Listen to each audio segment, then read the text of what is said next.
South ఇండియాలోని అతి తక్కువ ధరలకి రత్నాలనందించే ఏకైక సంస్థ 6JVR. ప్రస్తుతం మనతో పాటు ఉన్నారు పెద్దగా పరిచయం అవసరం లేని చికోటి ప్రవీణ్ గారు. ఎందుకంటే బెట్టింగ్ యాప్స్ గురించి ఆయన ఏం చెప్తారో చూద్దాం. మనందరికీ తెలుసు క్యాసినో కింగ్ అంటుంటాం. తర్వాత బెట్టింగ్ యాప్స్ గురించి ఆయన చెప్పినట్లుగా ఆయనకు తెలిసినట్లుగా బహుశా ఎవరికి తెలియదేమో అనుకుంటున్నా. అందుకని ఒకసారి ఆయనతో మాట్లాడి ఇన్ డెప్త్ ఇన్ఫర్మేషన్ అంతా కూడా తెలుసుకుందాం.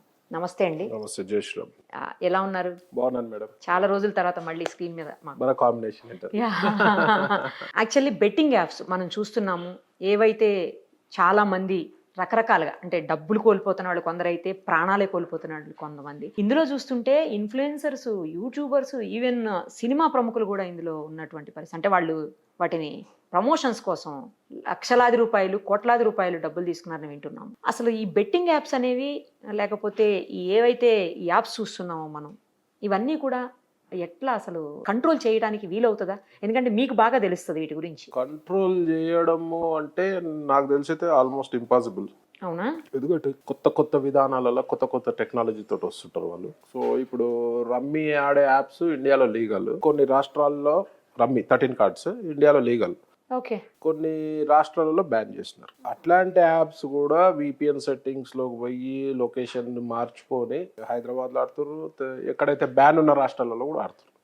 అంటే ఇది సొంతంగా మనము మీ ఛానల్స్ కానీ మనము సోషల్ ఇన్ఫ్లుయెన్సర్స్ అంటే వీళ్ళ లెక్క కాదు, సోషల్ రెస్పాన్సిబుల్ సిటిజన్స్ దీని గురించి డెప్త్ గా చెప్పాలి. చెప్తే దీని వల్ల పర్యవసనాలు ఎట్లుంటాయో అని. ఇప్పుడు నేను చెప్తే కూడా కొందరికి బాధ అవుతుంది. నువ్వు ఫీల్డ్ ఉన్నావు, నువ్వు చెప్తావు. ఎస్, నేనే చెప్పాలి. నేను చెప్తే నేను ఇప్పుడు కాదు మేడం, గత ఇంటర్వ్యూలలో కూడా గ్యాంబ్లింగ్ ఆడినాడు ఒకడు కూడా చరిత్రలో బాగుపడరని నేను చెప్పాను. Being into business. మరి నా మాట మీరు ఇంకెక్కువ అర్థం చేసుకోవాలి. ఇంకా నా మీద కూడా కామెంట్లు చేయడం అట్లాంటివి జరుగుతుంది. సరే, నేను పట్టించుకోను. మన వాళ్ళు ఒక్కడు మారినా కూడా చాలు. సో ఈ యాప్స్ అనేవి చాలా ప్రమాదకరం. కసినోస్ లోనన్నా లిమిటేషన్స్ ఉంటాయి. మీరు రోజు పోయి ఆడలేరు కసినోస్ కి. ఇప్పుడు ఫిజికల్ గా వెళ్ళాలేమో కదా. ఫిజికల్ గా మీరు వచ్చారు ఎవ్రీ 2 months కో 3 months కో సరదాగా వస్తారు, మీ లిమిటేషన్స్ తెలుస్తుంది. దీనికి ఫిజికల్ ప్రెసెన్స్ అవసరం లేదు. ఆన్లైన్ ఇంట్లో పిల్లలు మైనర్స్ ఆడుతున్నారు తెలిసి తెలియక. ఇప్పుడు చూడండి, రేపు ఐపీఎల్ స్టార్ట్ అవుతుంది కదా. ప్రతి బార్లో పోలీసు వాళ్ళకి చెప్తున్నా, నిఘా పెట్టండి. ఎక్కడ బార్లు, క్లబ్స్, ఎక్కడన్నా పబ్లిక్ గ్యాదరింగ్ ప్లేస్లో నిఘా పెట్టండి.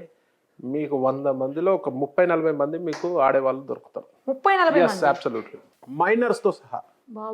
మా కసినోస్ లో మైనర్స్ కి ఎంట్రీ లేదు. మైనర్స్ కి ఎంట్రీ లేదు. ఇక్కడ నీకు మైనరా మేజరా ఏం తెలుస్తుంది? ఆర్ యూ అబవ్ 18 అంటే ఎవడైనా అబవ్ 18 అని కొట్టేస్తాడు. ఐడి ప్రూఫ్ కావాలి, ఒకవేళ అడగరు. ఇవన్నీ కూడా కొత్త కొత్త టెక్నాలజీ. గెలిచే ఛాన్సే ఉండదు.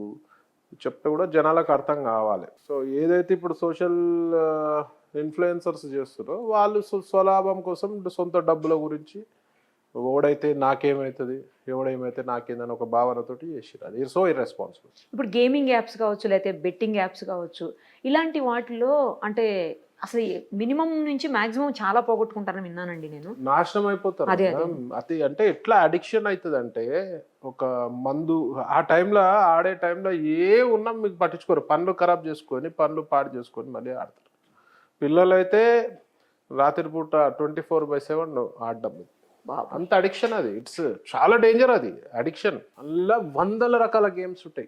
ఒకటి కాకపోతే ఒకటి వీడియో గేమ్స్ లెక్కనే ఉంటాయి. సో బ్యాడ్ అడిక్షన్ అంటే సర్వనాశనం అయిపోతారు. కుటుంబాలు నాశనం అయిపోతాయి, జీవితాలు నాశనం అయిపోతాయి, భారతదేశ ఎకానమీ నాశనం అవుద్ది. ఈ ఫండ్ అంతా ఎక్కడ పోతుందో మాకు తెలుసు. ఎట్లా రూటింగ్ అవుతుందో అని మేము ఇప్పుడు మా దగ్గర చూస్తూనే ఉంటాం కదా. సో ఇది చాలా ప్రమాదకరం.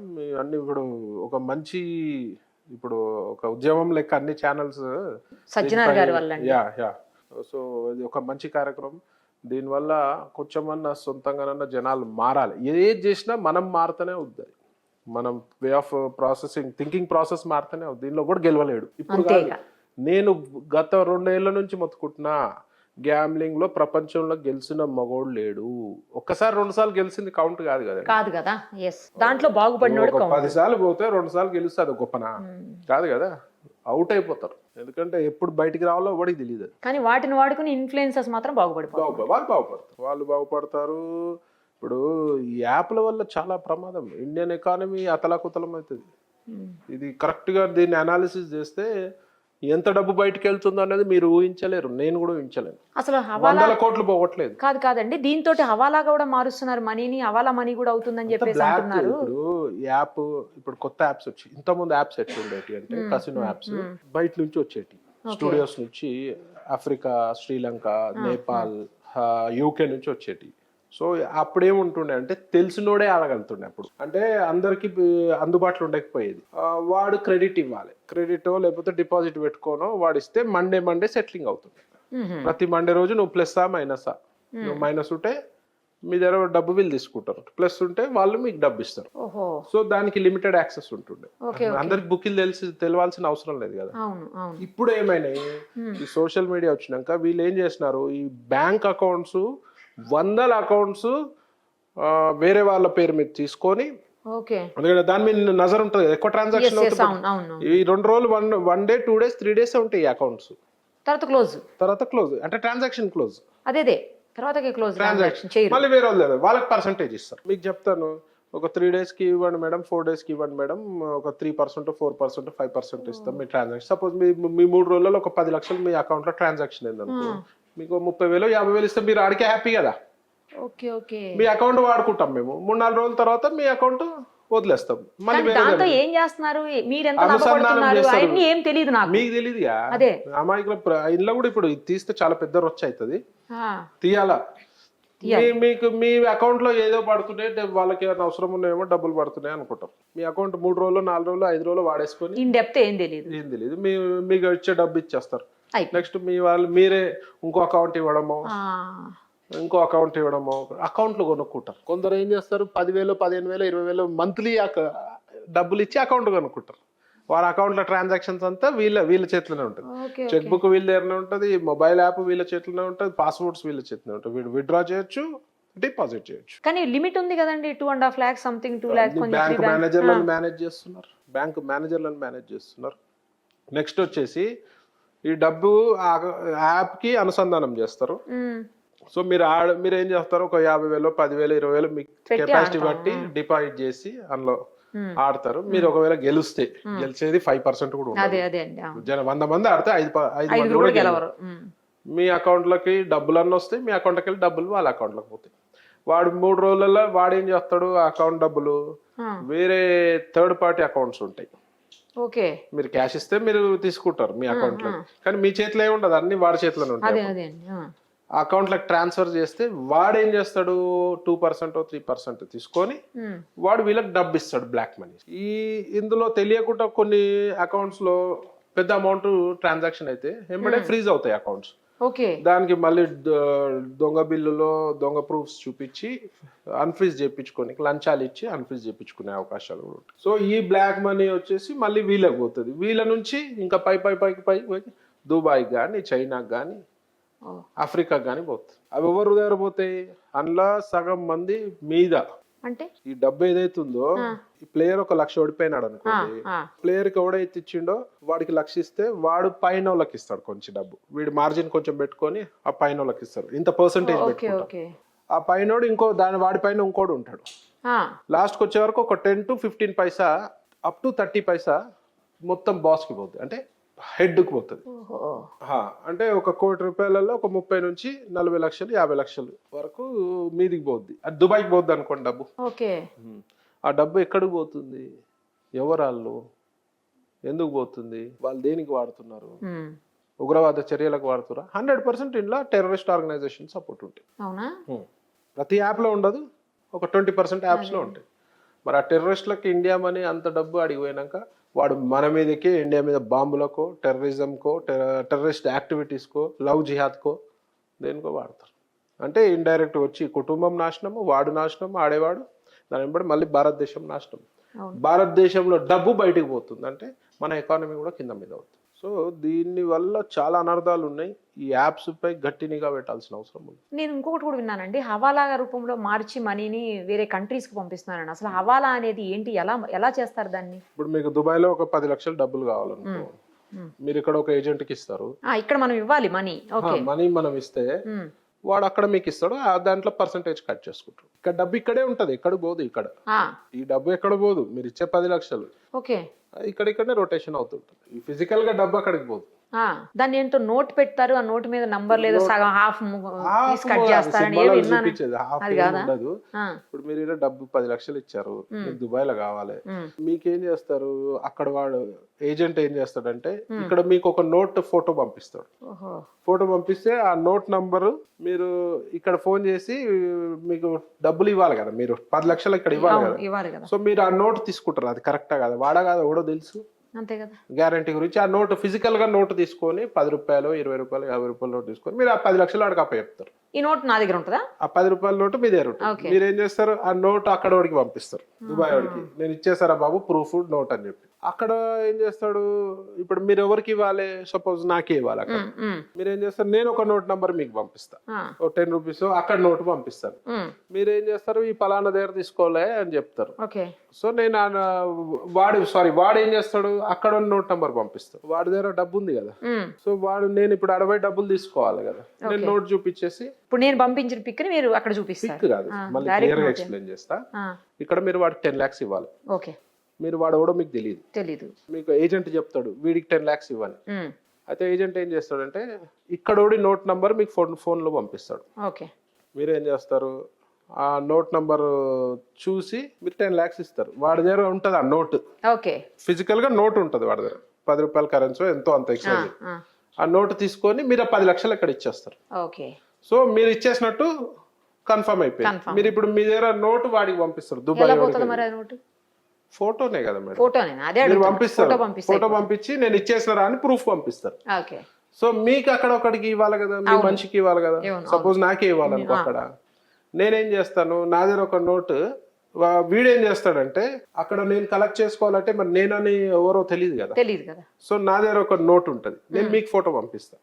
మీరు ఏం చేస్తారు, వీడికి ఏజెంట్కి ఆ నోట్ పంపించేసి పలానా XYZ వస్తుండే ఈ నోట్ ఉన్నది అని చెప్తే ఆడ నేను కలెక్షన్ చేసుకునే టైంకి ఆ నోట్ ఇస్తా, ఇచ్చి నేను డబ్బులు తీసుకుంటా. దాంట్లో కమిషన్ కట్ అవుతుంది. ఆ కమిషన్ ఎవరికి పోతుంది? మీడియేటర్. ఎవరు మనీ అరేంజ్ చేస్తారో వాళ్ళకి పోతుందా? వాళ్ళకి. ఇదే హవాలా అండి? హవాలా అంటే ఇప్పుడు అక్కడ పోయి ఇండియన్ కరెన్సీ ఇవ్వరు, అంటే ఇండియన్ కరెన్సీ కూడా దొరుకుద్ది, ఇండియన్ జనరల్ అక్కడ కరెన్సీ ఇస్తారు. ఓహో, అక్కడ ఇస్తారు. సో దీని వల్ల కూడా ఎకానమీ మొత్తం కింద మీద అవుతుంది. ఇవన్నీ కూడా మనీ లాండరింగ్ అంతేగా, వేరే కంట్రీకి వెళ్ళిందంటే మనీ లాండరింగ్ అన్నట్టే. ఫేమా కిందికి ఈ మనీ బయటికి వెళ్ళి లోపలికి వస్తే ఫేమా కిందికి అవుతుంది. మనీ లాండరింగ్ అంటే యాక్చువల్ గా ఇల్లీగల్ గా సంపాదించింది మనీ లాండరింగ్. మరి ఇప్పుడు ఇల్లీగలే కదండి దాన్ని. సో మీరు ఈ వస్తువు సంపాదించారంటే మీకు ఎక్కడ సోర్స్ ఆఫ్ ఇన్కమ్, దాన్ని మనీ లాండరింగ్ కిందకి వస్తుంది. ఈ యాప్ల వల్ల మాత్రం ఇంకా ఫ్యూచర్ లో నేను చెప్తున్నా కదా, మీరు బార్లలో నిఘా పెట్టండి. ఇప్పుడు ఐపీఎల్ లో వరల్డ్ మొత్తంలో హైయెస్ట్ బెట్టింగ్ జరుగుతుంది. వరల్డ్ లో ఏ మ్యాచ్ యాప్స్ లో కూడా ఉంటది, యాప్ లో కూడా ఉంటది కదా. యాప్ లో కూడా ఐపీఎల్ వస్తుంది, ఫుట్బాల్ రోజు 100 ఫుట్బాల్ మ్యాచ్లు చూడొచ్చు, కసినోస్ వస్తాయి, ఇంకా రకరకాల గేమ్లు, ఒక 500 గేమ్లు ఆడొచ్చు యాప్లలో. ఇప్పుడు ఇక్కడ ఏదైతే బెట్టింగ్ యాప్స్, ఈ గేమింగ్ యాప్స్ సంపాదించి తీసుకుపోయి దుబాయ్ లో పెట్టారని చాలా మంది దుబాయ్ లో ఉన్నారు. ఇప్పుడు అక్కడ బ్యాంక్స్ లో అకౌంట్స్ కూడా ఉన్నాయని చెప్తున్నారు. అది ఎట్లా సాధ్యం అండి? ఇక్కడ తీసుకోవచ్చు, ఆడ ఇంత ఇన్వెస్ట్మెంట్ పెడితే ఆడ దుబాయ్ లో ఉన్నంత ఫ్రీడమ్ ఎక్కడ లేదు అకౌంట్స్ విషయంలో కానీ. ఇప్పుడు మీకు పెద్ద పెద్ద యాప్స్ చేసేవాళ్ళు ట్యాక్స్ కూడా ఉండదంట, ట్యాక్స్ ఉండదు, ఇల్లీగల్ గా ఏమని చేయొచ్చు, ఇట్లాంటి. దుబాయ్ లో ఫుల్ ఫ్రీడమ్. ఇప్పుడు నేను చెప్తున్నా, ఈ యాప్స్ వాళ్ళంతా కూడా మాక్సిమం దుబాయ్ బేస్డ్ ఉంటారు, ఇండియన్సే దుబాయ్ బేస్డ్ ఉంటారు. సో ఇప్పుడు ఆ యాప్స్ ఎవరు కనిపెట్టారు, అసలు ఎవరు దాన్ని ఓనర్ అనేది కూడా మనం సాధ్యంగా ఒక్కరు ఉండరు, చాలా మంది ఉంటారు. ఎండ్ ఆఫ్ ది డే ఈ ఫండ్ వచ్చేసి ఆ గేమింగ్ స్టూడియోస్ కి కూడా పోతుంది పర్సంటేజ్. వాళ్ళకు 5%, 6%, ఇలా చాలా లేయర్స్ ఉంటాయి. చాలా లేయర్స్ లో డబ్బులు కట్ అవుతూ మీదికి పోతాయి. ఈ యాప్స్ లో కూడా ఇప్పుడు మీకు బ్యాంక్ అకౌంట్ అరేంజ్ చేస్తారనుకో, ఇప్పుడు మీరు నిరుపమ గారు యాప్స్ నడపాలనుకున్నారు అనుకో, ఈ యాప్స్ నడపాలనుకుంటే వాళ్ళు మిమ్మల్ని అడుగుతారు, మీరే బ్యాంక్ అకౌంట్స్ మీకు నడుపుతారా, మీరే బ్యాంక్ అకౌంట్స్ అరేంజ్ చేస్తారా, లేదా మేము అరేంజ్ చేసి ఇవ్వాలా? అంటే ఇది గ్రూప్ ఆఫ్ పీపుల్ అయితే ఒకరిద్దరు అయితే కాదు, మేము అరేంజ్ చేసి ఇవ్వాలనుకో యాప్స్ లో మీకు బ్యాంక్ అకౌంట్స్ అంతా మా హెడేకే, ప్లేయర్స్ మీరు ఇవ్వాలి. ఓహో, అంటే ఆ ప్లేయర్స్ మీరు ఇస్తే మీకు 30% 40% మీకు ఇస్తాం. వాడు ఒక 1,00,000 రూపాయలు పెట్టిపోతే మీకు 30,000 40,000 వస్తాయి, మిగతా అంతా వాడికే పోతాయి. ఒకవేళ లేదు నేనే బ్యాంక్ అకౌంట్స్ అరేంజ్ చేసుకుంటా, ఉట్టి మీకు ఆ సైట్ ఇవ్వాలి, మీకు గేమింగ్ సైట్ యాప్ ఇవ్వాలి అనుకోండి, వాడు 30% తీసుకుంటాడు. 1,00,000 రూపాయలలో వాడు 30 లక్షలు తీసుకుంటాడు. ఎందుకంటే అందులో మెయింటెనెన్స్, యాప్ మెయింటెనెన్స్, ఆ గేమింగ్ దానికి కనెక్ట్ చేసి ఇవ్వాలి. వందల గేమ్స్ ఉంటాయి కదా. అవును అవును. సో కనెక్ట్ చేసి ఇవ్వడానికి వాడి ఛార్జ్ 30% 40% వాడు తీసుకుంటాడు, మీకు 60%. ఇప్పుడు ఈ 60% వాళ్ళు ఏం చేస్తారు, ఇట్లాంటి వీళ్ళని మాట్లాడుకుంటారు. సోషల్ చేస్తారు, టెలిగ్రామ్ లాంటి సోషల్ మీడియా దాంట్లో, వాట్సాప్ గ్రూప్లలో, వాట్సాప్ మీద నిఘా ఎక్కువ ఉంటుందని టెలిగ్రామ్, ఇంకా రకరకాలు ఉన్నాయండి. అందులో వీళ్ళకి డబ్బులు సోషల్ మీడియాలో అడ్వర్టైజ్మెంట్ చేపిస్తారు. వాళ్ళు ఎంత బిల్డప్ ఇస్తారంటే సోషల్ ఇన్ఫ్లుయెన్స్ ఏదో పెద్ద లీగల్ గా ఉన్నట్టు బిల్డప్ ఇస్తారు. మీరు ఒక అడ్వర్టైజ్మెంట్ ఇస్తే మరి అది లీగలా ఇల్లీగలా ఏంది, దీని పర్యవసనాలు ఎట్లుంటాయి మరి అనేది కూడా కనుక్కోవాలి కదా. సో నేనేమంటున్నా అంటే దీనివల్ల కుటుంబాల నాశనం, జీవితాల నాశనం కాకుండా ఇండియన్ ఎకానమీ నాశనం. రేపు ఇండియాలో ఎట్లాంటి దానికైనా ఫండింగ్ వస్తుంది ఉగ్రవాదం నుంచి.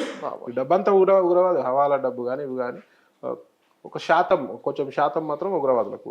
ఈ లైన్ కట్ చేయాలంటే నాట్ అన్ ఈజీ థింగ్. ఈ లైన్ కట్ చేయాలంటే ప్రత్యేకమైన నిఘా వ్యవస్థ, రాష్ట్ర ప్రభుత్వము, కేంద్ర ప్రభుత్వంతో కలిసి ఒక టీం తయారు చేసి నిఘా వ్యవస్థ చేయకపోతే మాత్రం అప్పుడు మాత్రమే సాధ్యం. ఎందుకంటే ఈ దొంగదారులలో చాలా యాప్స్ వస్తున్నాయంటే మీరు ఎన్ని యాప్స్ బ్యాన్ చేసినా, ఇప్పుడు ఎన్నో బ్యాన్ చేసామని చెప్తున్నారు. పాన్ సైట్స్ బ్యాన్ చేశారు, పాన్ సైట్స్ చూస్తున్నారు కదా జనాలు. సో దీన్ని కట్టడేయమంటే ఒకటేమో సోషల్ రెస్పాన్సిబుల్, మనమే తెలుసుకోవాలి ఇది విషయం కాదు, ఇది సైనైడ్. ఇది గ్యాంబ్లింగ్ అనేది సైనైడ్. దాని జోలికి వెళ్తే నాశనమే.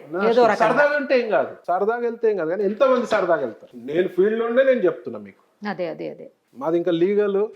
మా కసినోకి వచ్చే డబ్బు ఇండియాలోనే ఉంటుంది. మా కసినోలో 2,000 మంది పనిచేస్తారు. డైరెక్ట్ ఇండైరెక్ట్ 1,00,000 మందికి ఎంప్లాయ్మెంట్. హోటల్స్ అనుకోండి, ఫ్లైట్స్ అనుకోండి, మీకు ట్యాక్సీలు అనుకోండి, ఆడ వస్తువు కొన్నారు, జిఎస్టీ, మాకు జిఎస్టీ ఉంటుంది. ఇది జిఎస్టీ కడతాం కదా. అదేలేండి, ఇది లీగల్ కాబట్టి జిఎస్టీ 28% జిఎస్టీ కాదు. సో ప్రతిదీ గవర్నమెంట్ కి ట్యాక్స్ పోతుంది, గవర్నమెంట్ కి అంతో రెవెన్యూ ఉంటుంది. దాన్ని ఒక ఎంటర్టైన్మెంట్ జోన్ గానే చూడాలి. మేడం మందు తాగుతారు మేడం, క్లబ్లు ఓపెన్ ఉన్నాయి. క్లబ్లు ఓపెన్ అయితే నువ్వు లిమిట్ గా తాగితే తప్పలేదు కదా. పోయి 30 ml 2 పెగ్గులు తాగితే తప్పలేదు. నువ్వు బాటిల్ ఎత్తితే ఏమవుద్ది, నాశనం అవుద్ది. దాని వ్యవస్థను అనాల్సిన పని లేదు కదా. ఈ డబ్బు మాత్రం మొత్తం బయటికి వెళ్తుంది. ఒకటి ఇంకోటి ఏంటంటే తెలియకుండా అమాయకంగా పోతున్నారు కదా.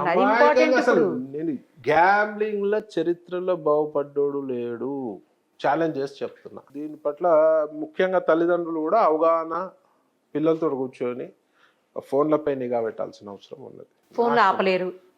దీనివల్ల ఇంకో డేంజర్ ఏం తెలుసా మేడం, వాడు డబ్బులు ఒడగొట్టుకొని ఇంట్లో అడగలేని పరిస్థితిలో కొన్ని సంఘటనలు చూసినాం. చైన్ స్నాచింగ్లు చేసినారు, దొంగతనాలు చేసినారు, గంజాయికి అలవాటు పడ్డారు, నేరాలు చేసినారు, మంచి జాబ్స్ కూడా కొట్టుకున్నారు.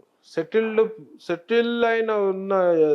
ఉన్న వాళ్ళు కూడా నాశనం అయిపోయినారు ఈ దాంట్లో. సో ఇంట్లో కూడా తెలియకుండా దొంగతనాలు చేయడం, గొడవలు, ఇంకా అంతే, ప్రశాంతం ఉండదు లైఫ్. అవుట్. మీరు ఇప్పుడు క్యాషినో మామూలుగా మీరు లీగల్ గానే చేయిస్తారు అనుకోండి, అది వేరే విషయం. కానీ శ్రీలంక అటు సైడ్ అంతా కూడా ఇక హవాలా మనీ పోతుంటది అంటారు, నిజమా? 100% ఇప్పుడు శ్రీలంక క్యాషినో నుంచి కూడా వెళ్తుంటదా? క్యాషినో నుంచి కాదు మేడం, ఇప్పుడు ఇక్కడ ప్లేయర్లు పోయి శ్రీలంకలో ఆడతారు, ఇప్పుడు ఇక్కడ నుంచి పోయి శ్రీలంకలో ఆడతారు. డెఫినెట్ గా క్యాషినో వాడే అన్ని ప్రొవైడ్ చేస్తాడు. ఇక్కడ అక్కడ అన్ని ఇస్తాడు, డబ్బులు కూడా వాడే ఇక్కడ తీసుకుంటాడు. అవునా? వాడే ఇక్కడ హవాలా ద్వారా వాడే ఇక్కడ తీసుకుంటారు. సో ఇవన్నీ కూడా హవాలా. ఇప్పుడు శ్రీలంకన్ క్యాసినోస్ కూడా సైట్స్ ఉన్నాయి. అవి కూడా సైట్స్ ఉంటాయండి. వాడికి అఫీషియలే కదా, వాడి సైట్స్ అక్కడ ఉన్న వాళ్ళకి అఫీషియలే, ఇక్కడ ఉన్న వాళ్ళకి ఇల్లీగల్, అక్కడ ఉన్న లీగల్. సో వీళ్ళు ఎక్కడి నుంచి డిపాయిడ్ చేస్తారు, ఏం జరుగుతుంది, నిఘా పెట్టాల్సిన అవసరం ఉంది. ఇందులో చెప్తున్నా కదా, స్టేట్ గవర్నమెంట్, సెంట్రల్ గవర్నమెంట్ కలిపి ఒక టీమ్స్ తయారు చేస్తే కొంచెం మటుకు అరికట్టవచ్చు. ఫుల్ 100% అరికట్టలేరు, 100% అరికట్టలేరు. 100% పోతే ఇంకోటి వస్తూనే ఉంటుంది అంటున్నారు కదా మీరు. మీరు ఇంటర్నెట్ ని కంట్రోల్ చేయలేదు కదా. అదే ఇప్పుడు కొన్ని రాష్ట్రాల్లోనేమో అఫీషియల్ గా బ్యాన్, కొన్ని రాష్ట్రాల్లోనేమో అంటే అది స్టేట్ గవర్నమెంట్ పాలసీ. అది ఇప్పుడు 13 కార్డ్స్ చాలా రాష్ట్రాలలో ఓపెన్ ఉంది. నాకు తెలిసి 10-12 రాష్ట్రాలలో బ్యాన్ చేసినారు, ఇంక్లూడింగ్ తెలంగాణ బ్యాన్ చేస్తున్నారు 13 కార్డ్స్. తెలంగాణ బ్యాన్ కదండి. తెలంగాణ బ్యాన్ ఆడుతున్నారు, అయినా కూడా ఆడుతున్నారు. బ్యాన్ చేసి ఆ అది అక్కడ నుంచి రాదు నెట్వర్క్, కానీ వీళ్ళు విపిఎన్ సెట్టింగ్స్ పోయి లేదంటే వేరే యాప్స్ ఉన్నాయి కొన్ని సిగ్నల్స్ ఎక్కడో చూపిస్తాయి. ఓకే ఓకే, మనం ఇక్కడ లేమని వేరే ప్లేస్ లో ఉన్నట్టు నావిగేషన్ మార్చుకుంటారేమో. అంతే మార్చుకున్నాక టెక్నికల్ గా వర్డ్ నాకు తెలీదు. వాడు 24 గంటల వాడు బండేది 4 గంటలే. నేను ఇక్కడ ఉండి కూడా, అంటే తెలంగాణలో ఉండి కూడా నేను ఇక్కడ లేనట్టు దుబాయ్ లో ఉన్నట్టు క్రియేట్ చేయొచ్చేమో. ఇంకా ఎట్లా కంట్రోల్ ఎట్లా మరి వీటి మీద అసలు? కంట్రోల్ అదే అంటున్నాం, మనమే జాగ్రత్తగా ఉండాలి. ఇప్పుడు నన్ను విమర్శిస్తున్నారు, నువ్వు ఆ నీతులు చెప్పా. ఎస్, నేనే నీతులు చెప్తున్నా. ఆడకుండా నాశనం అవుతారు. నా కళ్ళ ముంగడ 1000 మంది నాశనం అయిపోయి, లక్షల మంది నాశనం అయ్యారు ఈ యాప్ల చక్కర్లో పోయి. కసినోళ్ళు కూడా నాశనం అవుతారు. లిమిట్ దాటితే ఇదండి, మందైనా లిమిట్ దాటితే నాశనం అవుతారు. హెల్త్ ఖరాబ్ అయింది. ఇది ఒక ఎంటర్టైన్మెంట్ లెక్క చూసుకోవాలి, కానీ యాప్లో ఎంటర్టైన్మెంట్ లెక్క చూడలేవు. ఎందుకంటే అడిక్షన్ అవుతాం. మీరు నేను అడిక్ట్ అవుతాము. ఓకే, మీరు పొరపాటునల్లో పోయి ఒకసారి ట్రయల్ చేద్దామంటే మీరు ఇంటర్వ్యూలు అన్ని పక్కన పెట్టి మీరు కూడా అలానే కూర్చుంటారు. అంత అడిక్షన్ అండి బాబోయ్. అంటే అంత అడిక్షన్ అండి. అడే పిచ్చోడా మీకు డబ్బులు ఇవ్వడానికి? అదే కదా, అసలు ఊరిని ఎందుకు వాడి ఇస్తున్నారు ఇంట్లో డబ్బులు? డబ్బులు మీకు జస్ట్ ఊరికే ఆడితేనే డబ్బులు ఎట్లా ఇస్తున్నారు, అది నాకు ఫస్ట్ నుంచి డౌటే ఉంది. అదే కదా, ఇంకా బోనస్లు ఇస్తారు. అదే మీరు 1,00,000 డిపాజిట్ చేయండి, ఇంకో 10,000 ఎక్కువ ఇస్తామని చెప్పి ఆడికి ఎంత నమ్మకం ఉంటుంది? ఆ డబ్బులు వస్తాయా? రావు. ఎవ్వడు గెలవలేడు. ఈ దీని చాట్ల దొంగ యాప్లు కూడా ఉన్నాయి. వాళ్ళు ఏంది గెలుస్తా కూడా ఇవ్వరు. వాళ్ళు ఆడదా పాడదా ఎవరిని పోయి కొట్లాడతారు? నిజమే, ఎవరిని అడగడానికి ఇదేమన్నా ఫిజికల్ గా కూర్చుంటే క్యాష్ అనుకోండి, అడగచ్చు. ఎవడు అడగడు. వాటిలో ఒక 10% దొంగ యాప్స్ ఉంటాయి, గెలిస్తే కూడా ఇవ్వరాలు. ఎవరిని పోయి కొట్లాడతారు? వాటికి ఎంత దూరంగా ఉంటే అంత మనము మంచిది. సొంతంగా మనకి కంట్రోల్ లేకపోతే మాత్రం అవుట్. సో దీని నుంచి మనమే టెర్రరిస్ట్ ఆర్గనైజేషన్ ని పోషించే వాళ్ళం కూడా అవుతాం మనం ఇండైరెక్ట్ గా. సో ఇప్పుడు ఈ న్యూస్లన్నీ ఒక వారం 10 రోజులు హడావిడి కాదు మేడం. ఇప్పుడు మీరు ఒక సోషల్ రెస్పాన్సిబుల్ ఉన్న ఛానల్, మంచి ఛానల్, మీరు చెప్తే జనాలు కూడా నమ్ముతారు. సో రెగ్యులర్ గా ఎవ్రీ మంత్ ఒకసారి ఒక తప్పకుండా క్యాంపెయినింగ్ లేదంటే అట్లీస్ట్ మీ ఇంటర్వ్యూస్ ఎవరైనా వచ్చినప్పుడు కింద ఒక స్క్రోలింగ్ లాంటిది ఒకటి, బెట్టింగ్స్ కి దూరంగా ఉండండి అని చెప్పాలి. నేను చెప్తున్నా, ఇవాళ కూడా ఛాలెంజెస్, మీకు 1,00,000 రూపాయలు ఇస్తా, నాకు గెలిచి చూపియండి. ఒక 1 రోజులు 2 నెలలు ఆడి నాకు గెలిచి చూపియండి. అది 10 సార్లలో 2 సార్లు గెలుస్తున్నాము, అది కౌంట్కే రాదు కదా. తర్వాత పోతాయి కదా, మళ్ళీ పోతాయి. ఆడి ఇవాళ గెలవంగానే మురిచిపోతారు, అవుట్, రోడ్డు మీదకే వస్తారు. ఎవడెందుకు ఇస్తాడండి డబ్బులు? అన్ని చూసుకుంటా మేము పిచ్చోళ్ళమా అనుకుంటారు. బకరాలు ఉన్న రోజులు వాళ్ళు మంచిగానే ఉంటారు. ఇప్పుడు సోషల్ ఇన్ఫ్లుయెన్సర్స్ కి ఒక్కొక్కరికి 10 లక్షలు 20 లక్షలు ఇచ్చుంటారా? ఇంకా ఎక్కువే ఇచ్చారని విన్నానండి ఒక్కొక్కరికి. అంటే వాడితో చెప్పిస్తుండే మిమ్మల్ని ఊపిలోకి లాగనికే కదా. ఆ డబ్బులు ఇచ్చి మీరు వచ్చి మీకు డబ్బులు ఇవ్వనికి, వాడికి ఇచ్చి మీకు ఇచ్చి ఇవ్వనికా? అదే కదా, మరి తెలివి ఉండాలి, జనాలకు తెలివి ఉండాలి. సో అది మేడం, దీనివల్ల చాలా ప్రమాదాలు ఉన్నాయి. సో ఒక మంచి అవేర్నెస్ ప్రోగ్రామ్ అయితే సజ్జనార్ గారి వల్లనో, మరి వారు చెప్పినాక కూడా మీ అన్ని ఛానల్స్ కూడా ఇవాళ ముక్కుముడు దాడి చేస్తున్నారు బెట్టింగ్ భూతంపై. సో అదొక మంచి పరిణామం. So say no to betting apps very good. So జాగ్రత్తగా ఉండాలి ఎవరైనా. మేము చెప్పేది అయితే అందరూ బాగుండాలని కోరుకుంటాం. రైట్ అండి, థ్యాంక్ యూ సో మచ్. జై శ్రీరామ్. సుమన్ టీవీలో మీ పర్సనల్ అండ్ బిజినెస్ ప్రమోషన్స్ కోసం కింది నెంబర్ కి కాంటాక్ట్ చేయండి.